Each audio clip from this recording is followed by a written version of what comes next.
আজ সচিব পর্যায়ে সুপারিশ প্রণয়ন কমিটির সভা অনুষ্ঠিত হয়েছে।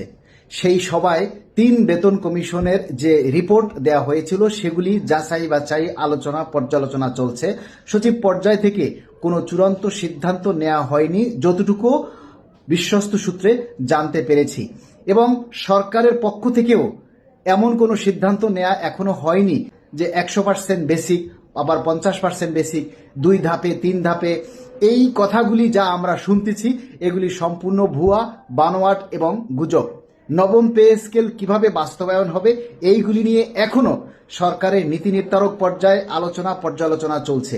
সেই আলোচনাগুলোই বিভিন্ন মাধ্যমে লিক হয়ে মিডিয়ার কাছে পৌঁছে যাচ্ছে এবং মিডিয়ারা সেগুলি প্রচার করে আমাদের কাছে বেচা কিনা করছে, কারণ মিডিয়ার এই নিউজগুলি আমরা বেশি খাই। এই সমস্ত যে মিডিয়ায় যা প্রচার করছে এই ৫০%, ২ ধাপ ৩ ধাপ, এরকম এখনো কোনো সিদ্ধান্ত সরকারের পক্ষ থেকে চূড়ান্ত করা হয়নি।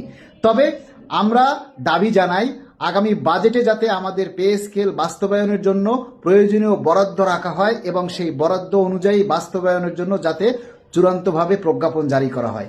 প্রজ্ঞাপন ছাড়া কোনোভাবে আমাদের এর আগে জানার কোনো উপায় নেই যে পে স্কেল শতভাগ বাস্তবায়ন হচ্ছে নাকি আংশিক বাস্তবায়ন হচ্ছে, ১ ধাপে হচ্ছে নাকি ২ ধাপে হচ্ছে। এগুলি কেবল প্রজ্ঞাপন জারি হলেই আপনারা জানতে পারবেন। এর আগে কোনোভাবে বিশ্বাস করবেন না, কেউ কান দিবেন না।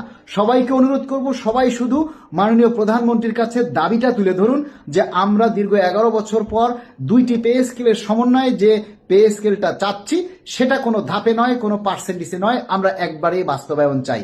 তারপরও যদি দেশের আর্থিক ক্রাইসিস থাকে, অর্থনৈতিক সমস্যা থাকে, সেক্ষেত্রে আমরা সকল গ্রেডে শতভাগ বেসিক মানে মূল বেতন বাস্তবায়ন চাই এবং অন্যান্য যে ভাতাগুলি সেগুলি আমাদেরকে ৬ মাস পর পর বা পর্যায়ক্রমে দিলেও আমাদের কোনো আপত্তি নেই।